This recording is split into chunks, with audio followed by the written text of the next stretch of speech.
Good morning class. BCom first year की corporate accounting की book में आज हम पढ़ेंगे प्रो रेटा अलॉटमेंट। देखिए, अब तक आपको share forfeiture, reissue, transfer to capital reserve, over subscription सभी केसेस समझा दिए गए हैं। अब उससे रिलेटेड हमारे क्वेश्चंस जो थोड़ा इम्पॉर्टेंट होते हैं उनमें आपका प्रो रेटा अलॉटमेंट ज़्यादातर आता है, और जब तक आपको ये क्लियर नहीं होगा तब तक आप कंप्लीट क्वेश्चन नहीं कर सकते। तो आज की क्लास में हम आपको प्रो रेटा अलॉटमेंट समझाते हैं। देखिए, प्रो रेटा अलॉटमेंट का मैंने यहाँ पर क्वेश्चन मेंशन कर दिया है। क्वेश्चन लिखा है, a limited with an authorised capital of 3 lakh invited application for 20,000 shares of rupees 10 each, payable 3 on application, 4 on allotment including premium, and rupees 4 on first and final call. Clear? एक ए limited है जिसकी authorised capital के बारे में मैंने आपको अपनी previous video में काफ़ी अच्छे से समझाया है कि आपकी जो अधिकतम पूंजी सीमा है दैट इज़ ऑथराइज्ड कैपिटल, कि कंपनी अपने जीवन काल में कितनी सीमा तक पूंजी को निर्गमन कर सकती है, कितनी पूंजी वो चाह सकती है। ठीक है, ऑथराइज्ड कैपिटल हमेशा कंपनी क्या करती है, अपनी जो अधिकतम पूंजी की सीमा है, यानी कि जो आपकी अधिकृत पूंजी है ऑथराइज्ड कैपिटल, उससे कम ही पूंजी वो जुटाती है, चाहे वो अपना शेयर्स को इशू करके करे या कोई अदर मेथड से वो अपनी कैपिटल को रेज करे। ठीक है, अब क्वेश्चन में दे रखा है ऑथराइज्ड कैपिटल, दैट मीन्स जो क्वेश्चन है वो ऑथराइज्ड कैपिटल का पूरा यूज नहीं कर रहा। ठीक है, 3 लाख की उसमें बता रखा ऑथराइज्ड कैपिटल, इनवाइटेड एप्लीकेशन उसने इनवाइट करी हैं सिर्फ कितनी 20,000 शेयर्स के लिए ऑफ रुपीज़ 10 ईच, यानी कि 3 लाख जो उसकी ऑथराइज्ड कैपिटल है उसमें से सिर्फ वो 2 लाख कैपिटल का ही यूज़ कर रहा है, 10 ईच। तो 20,000 को आप 10 से इंटू करके देख सकते हैं, 2 लाख आ जाएगा। अब 2 लाख आ गया। अब जो 10 ईच है वो किस तरह से डिवाइडेड है, 3 on application, 4 on allotment and including premium, and rupees 4 on first and final call. ठीक है, तो जब भी आपके पास इस तरह सा क्वेश्चन आता है तो आपको पहले चेक कर लेना चाहिए जब इंक्लूडिंग प्रीमियम लिखा हुआ है। ठीक है, यहाँ पर इंक्लूडिंग प्रीमियम लिखा हुआ है, दैट मीन्स आपको पहले चेक करना है कि क्वेश्चन में कितना प्रीमियम है at the time of allotment. ठीक है, तो आपको दिखाते हैं, जैसे 10 ईच दे रखा है। ठीक है, 10 ईच है। अब इसके अंदर वो कहता है कि एप्लीकेशन के टाइम पे कितना है आपका, है 3 ऑन एप्लीकेशन, अलॉटमेंट के टाइम पे है, अलॉटमेंट के टाइम पे 4 है इंक्लूडिंग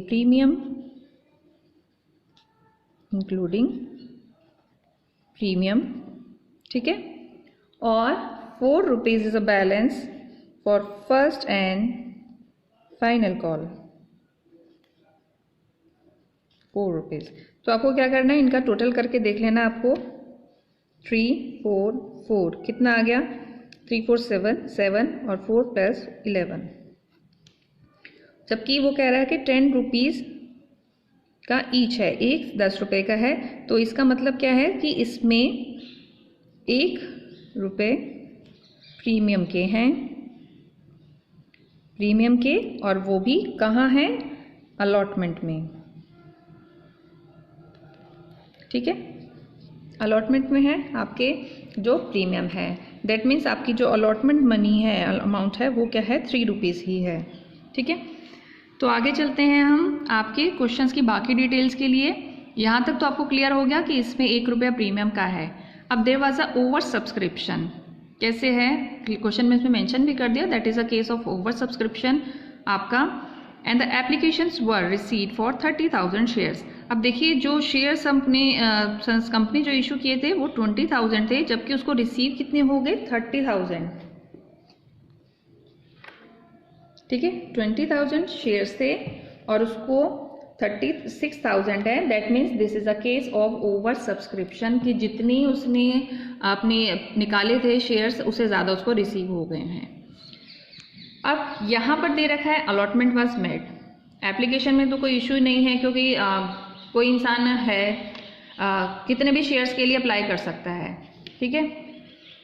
अलॉटमेंट के टाइम पे दिक्कत आती है कि अब जो शेयर्स हमको रिसीव्ड हुई हैं, एप्लीकेशन मनी रिसीव है, उसको डिस्ट्रीब्यूट कैसे किया जाए।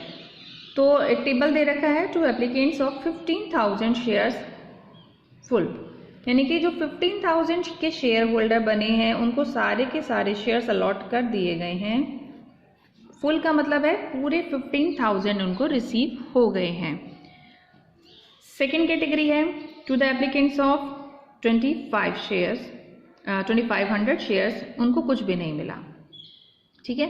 ये किस तरह से वो कैलकुलेट हो रहे हैं, जो यहाँ 36,000 क्वेश्चन में गिवन है और यहाँ वाले 20,000, 15,000 प्लस 5,000 कि अप्लाई हुए थे 36,000 के लिए, जबकि रिसीव हमने कितने अप्लाई कितने किए थे लोगों ने 36,000 शेयर्स के लिए, जबकि हमने तो निकाले ही कितने हैं, सिर्फ 20,000 शेयर्स हैं, ठीक है। तो यहाँ पर 15,000 शेयर्स हैं, उनको पूरा दे दिया गया है। जिन्होंने 15,000 शेयर्स के लिए अप्लाई किया था टू एप्लीकेंट्स, उनको कंप्लीट दे दिया। ऐसे शेयर होल्डर जिन्होंने 2500 शेयर्स के लिए अप्लाई किया था, उनको कुछ भी नहीं दिया गया, क्वेश्चन में क्लियरली मेंशन कर दिया है, उनको नील कर दिया है। फिर है टू एप्लीकेंट्स ऑफ 18,500, 18,500 के जो एप्लीकेंट्स हैं उनको 5,000 शेयर्स उसने कंपनी ने अलॉट कर दिए हैं, ठीक है। नेक्स्ट है एक्सेस मनी। अभी थोड़ा इसको समझ लेते हैं, पहले जो डाटा दे रखा था, ठीक है, जो टेबल दे रखा है, अब इसमें बहुत ही क्लियरली मेंशन है, जिनको पूरे दिए हैं उनको तो पूरे दे दिया है, उनका तो कोई इशू ही नहीं है, इसको भी कोई इशू नहीं है। दिक्कत कहाँ आएगी कि कौन से ऐसे शेयर होल्डर हैं जिनको ये 5,000 शेयर्स अलॉट हुए हैं। अब हैं तो बहुत सारे लोग, 18,500 शेयर्स हैं, जिनमें से उनको सिर्फ 5,000 शेयर्स ही मिले हैं। क्वेश्चन जो है आपका प्रो रेटा का, वो it's totally based on this transaction, ठीक है, इस पे डिपेंड करता है। बाकी इनमें कहीं कोई दिक्कत नहीं है, बहुत क्लियरली आपको समझ में आ जाएगा। यहाँ थोड़ा सा समझने की ज़रूरत है, बाकी कोई मुश्किल नहीं है आपका प्रो रेटा अलॉटमेंट, ठीक है। फिर नेक्स्ट क्वेश्चन का ही पार्ट है अभी, एक्सेस मनी। अब एक्सेस मनी कहाँ रिसीव हुई होगी, इसी में ही, क्योंकि इसको पूरे मिल गए, इसको जो मिले थे उसको मिले ही नहीं हैं जितने के लिए अप्लाई किया था, इसमें एक्सेस मनी का केस रेज होगा। Excess money on applications were adjusted against the sum due on allotment and call. जितनी भी एक्सेस मनी है जो आपको एप्लीकेशन के टाइम पे मिली है, उसको आप एडजस्ट करोगे, adjust the sums due on allotment and call, adjust करोगे अलॉटमेंट में एंड कॉल में। दैट मीन्स ये वाला केस रहा होगा। All money due was duly received, बाकी सारी जो मनी है वो रिसीव हो गई है। इसके लिए आपको give journal entries to record the above transaction, इसके लिए आपको जर्नल एंट्रीज करनी है, ठीक है। तो ये है आपका क्वेश्चन प्रो रेटा अलॉटमेंट का, और यहाँ पर आपको थोड़ा सा मैंने समझा दिया है कि किस तरह से आप पहले आप चेक करोगे क्वेश्चन में कि how much money is premium, ठीक है, कितनी मनी है प्रीमियम की जो कि अलॉटमेंट के साथ दे रखी है, ठीक है। अब यहाँ मैंने एक टेबल बना दिया है, प्रो रेटा टेबल, जिसको हम प्रो रेटा टेबल कहते हैं। किस केस के लिए, सिर्फ जस्ट इसी केस के लिए हमको कैलकुलेट करना है, देखना है कि किस तरह से हम उसको एडजस्ट करेंगे एक्सेस मनी को अलॉटमेंट एंड कॉल्स में। तो देखिए प्रो रेटा टेबल है, टेबल बना दिया है अप्लाइड के लिए, शेयर्स के लिए, अलॉटेड के लिए, रिसीव के लिए, ड्यू के लिए, excess, allotment, call and bank, ठीक है। तो टेबल आप ध्यान रखना। अब इस टेबल में क्या किया है, अप्लाइड कितने शेयर्स थे, जैसा आपका ये टेबल है, ठीक है, ये वाला टेबल आपको एज इट इज़ इसको पहले आप उतार दीजिए अप्लाइड वाले सेक्शन में और आपका अलॉटेड वाले सेक्शन में। ये मैंने साथ में इसने नहीं लिखा है क्योंकि आपको पहले अपनी ईजीएनएस के लिए ये टेबल एज इट इज़ उतार लीजिए। 15,000 अप्लाइड हैं, उनको पूरे लॉट हो गए, 25,000 को रिजेक्ट हो गए हैं, कुछ भी नहीं मिला, और 18,500 को 500 मिल गए हैं। इसको नील है, नील दैट मीन्स रिजेक्ट, कि इनको वापस भेज दिया गया है खेत पत्र के साथ में, जैसे मैंने आपको बताया था कि इनको कुछ भी नहीं मिला और उनको भेज दिया गया है। तो सबसे पहले हम इसको देख लेते हैं सिंपल कैसे है, जो वापस चला गया है 2500 है, इसको कुछ भी नहीं मिला। एप्लीकेशन मनी कितनी थी, 3 रुपीज़, ठीक है, एप्लीकेशन 3 रुपीज़ है, तो इसने जो शेयर्स के लिए अप्लाई किया है वो 3 एप्लीकेशन मनी के साथ भेजा है, 25 × 3 7500, ठीक है। ये कंपनी को रिसीव हुई है अमाउंट। अब कंपनी को क्योंकि शेयर होल्डर को रखना ही नहीं है, तो उसके लिए एक्सेस भी यही है कि अभी ये फालतू पड़ा हुआ है, उसको उसकी ज़रूरत ही नहीं है, तो इसीलिए वो इसको रिफ़ंड कर देता है बैंक के थ्रू, ठीक है, रिफ़ंड कर देगा, पूरा का पूरा पैसा जो रिजेक्ट हो जाएगा। इट्स अप टू यू कि आप किस तरह से क्वेश्चन को समझ पा रहे हैं। मैं ये कह रही हूँ कि हम आपकी सहूलियत के जो पहले वापस भेजना है पहले उसको एंट्री कर लेते हैं, ठीक है। तरीका यही है कि आप स्टेप बाय स्टेप लो, पर अगर आपको ऐसा लगता है कि आप इस चीज़ को भूल रहे हो तो आप पहले इसको भी ले सकते हो, पर लिखना स्पेस छोड़ के, ताकि बीच में ही आए, आप इसको ऊपर मत लिखना। यहाँ पर आपको लिखना है सीक्वेंस में कि पहले कौन से शेयर्स आपने अप्लाई किए थे और उसको आपने क्या प्रोसेस की है। फर्स्ट था आपका 15,000 शेयर, जिनको आपने फुली 15,000 ही अलॉट कर दिए। दे आर द स्ट्रक, आपके जो शेयर होल्डर हैं, ये बहुत लकी शेयर होल्डर हैं, जिनको जिसने जितनों के लिए अप्लाई किया था उनको सारे के सारे शेयर्स मिल गए हैं। तो 15,000 थे और 15,000 ही अलॉट कर दी हैं। एप्लीकेशन मनी 3 रुपीज़ थी, आप इंटू कर लोगे 15,000 इंटू 3 45,000, ड्यू भी इतना ही है, ठीक है। 15,000 इंटू 3 45,000, रिसीव भी हुआ, ड्यू भी इतना हुआ, एक्सेस कुछ नहीं है, तो ये वाला कॉलम हमने नील कर दिया है। क्लियर, दो अब आपको क्लियर हो गए 15,000 एंड 2500 का। अब जो क्वेश्चन में प्रॉब्लम राइज होती है वो इस वाले केस में है कि जो 18,500 हैं, इनको 5,000 तो अलॉट कर दिए, पर इनका प्रोपोर्शन कैसे निकालें हम, कि कौन से वाले शेयर होल्डर जो बनना चाह रहे थे वो थे एप्लीकेंट जिनका रिजेक्ट हो गया है, और किसको कितना हिसाब से शेयर्स मिला है, ठीक है। अब क्या करना है, 18,500 थे, अब आपको क्या करना है कि जितने शेयर्स के लिए अप्लाई किया था उसी हिसाब से अब इसको इंटू करोगे एप्लीकेशन मनी से ही। 18,000 था, 18,000 को आपने 3 से करा, वही सेम तीनों केसेस में एप्लीकेशन मनी सेम चली आ रही है, इसमें कोई चेंज नहीं है। 18,000 को 3 से करा, 55,500, 55,500 रुपये आ गए आपके, रिसीव हुए थे, जो कंपनी को यहाँ पे रिसीव वाला दे रखा है मैंने आपको। अब ड्यू कितना है, देना कितना है, उसने अलॉट किए सिर्फ 5,000 शेयर्स। अब 5,000 को आप 3 से इंटू करोगे 15,000, तो उसको कंपनी को चाहिए ज़रूरत थी सिर्फ 15,000 की, जबकि उसे रिसीव हो गए हैं 55,500। अब इसको कैसे एडजस्ट करेगा वो, उसके पास एक्सेस मनी रिसीव हुई है, कितनी हुई है 40,500, 40,500 उसको एक्सेस मनी रिसीव हुई है। अब क्या करेगा इसको, अब उसने कहा अकॉर्डिंग टू द क्वेश्चन, अब आपको इतना तो पता लग गया कि एक्सेस मनी कितनी निकली है आपकी 40,500। अब वो कहता है कि access money on applications was adjusted.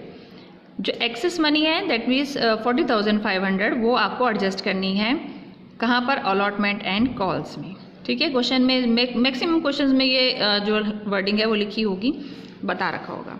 अब वो कहते हैं कि कंपनी कहती है, किसको कहती है, जो उसका शेयर होल्डर है, सपोज शेयर होल्डर एक्स लेते हैं हम, ठीक है, ए लिमिटेड के लिए एक्स शेयर होल्डर है कोई, ठीक है। वो कहता है कि 40,500 आपकी एक्सेस मनी है, now what would we do. Company कहती है, उससे पूछती है कि अब बताइए हम क्या करें, या आपको हम वापस कर देते हैं एक्सेस मनी, या एक काम ऐसा भी कर सकते हैं कि जो आपकी एक्सेस मनी है इसको हम एडजस्ट कर सकते हैं। कैसे एडजस्ट करोगे, एप्लीकेशन मनी ही तो है आपकी, ठीक है। वो कहता है कि 40,500 में से आप ऐसा करिए कि एप्लीकेशन के लिए तो मिल ही गई है आपको, ठीक है, अलॉटमेंट के लिए और अपनी कॉल्स अमाउंट में इसको एडजस्ट कर दीजिए। कॉल्स के लिए ऑप्शन देता है कंपनी एक्स को। अब एक्स कहता है ठीक है, बेटर है कि मैं क्या करता हूँ, आप मुझे बाद में भी पैसे देने हैं, तो इट्स अगर ठीक है, अगर एक्सेस आपके पास है तो आप इसको मेरे जो अकाउंट रहेगा आपका, जो अलॉटमेंट का और जो शेयर कॉल्स का अमाउंट, उसमें आप एडजस्ट कर दीजिए, ठीक है, 40,500 को। अब कैसे एडजस्ट करेंगे, क्योंकि उसको अलॉट तो सिर्फ 5,000 शेयर ही हुए हैं, ठीक है, तो 5,000 के हिसाब से जो उसकी अलॉटमेंट है, ठीक है, अलॉटमेंट है उसमें वो एडजस्ट करेगा, ठीक है, इंक्लूडिंग प्रीमियम थी, क्योंकि प्रीमियम तो उसको देना ही पड़ेगा, क्योंकि जो शेयर्स इशू करे हैं वो प्रीमियम पे ही इशू किए गए हैं। तो अब क्या होगा इसमें, 5,000 को इंटू 4 इंक्लूडिंग प्रीमियम 20,000, ठीक है। 20,000 उसने कहाँ एडजस्ट करवा दी, अपने एक्स ने अलॉटमेंट में। 20,000 आ गया, 5,000 इंटू 4। अब वो कहता है कि अभी भी बच गई, कितनी बच गई है, 20,500, ठीक है। इसने माइनस किया, अभी भी बैलेंस बचा है 20,500 का। अब वो कहता है अभी भी बच गया है, तो आप अपने कॉल्स में एडजस्ट करवाना चाह रहे हो, तो ही सेड ओके, ठीक है, वो ओके कर देता है कि ठीक है, अगर अभी भी एक्सेस है तो आप मेरी कॉल्स में एडजस्ट कर दीजिए। वही 5,000 के शेयर्स थे, वही 4 रुपीज़ का उसकी कॉल्स की रेट थी, इंटू 4, अब वो 20,000 फिर से उसने अपनी कॉल्स में एडजस्ट कर देता है, ठीक है। 20,000 यहाँ आ गए। अब कितना बचा, 20,000 फिर से माइनस हो गए, अब 500 बच गए उसके पास में। अब इसका जो कंपनी है वो कुछ नहीं करेगी, क्लियर कट उसको रिफंड कर देगी कि अब हम इससे ज़्यादा और कुछ भी एडजस्ट नहीं कर सकते हैं, तो आपको हम 500 रिफंड कर देते हैं। तो देखिए बहुत सिंपल सा हो गया, कहीं कोई दिक्कत नहीं है आपकी। सिंपल प्रोरेटा में आपको इतना ही समझना था कि आपको एक चार्ट बना लेना है, जो आपके फुली पेड हैं या आपके रिजेक्ट हो गए उनको बहुत इजी है, कैलकुलेशन है, कोई दिक्कत नहीं है। जितने शेयर्स थे उतने उनको अलॉट हो गए हैं। इसमें थोड़ा आपको ध्यान रखना कि 18,500 है, तो अप्लाइड एप्लीकेशंस की मनी रिसीव कहाँ हो रही है, कहाँ कॉलम कहाँ है, यहाँ पर रिसीव में। तो इसलिए क्योंकि 18,500 थे, रिसीव कितने हुए हैं उसको 18,500 से ही 3 से इंटू करके किया है, तो आपके 55,500 हो गए।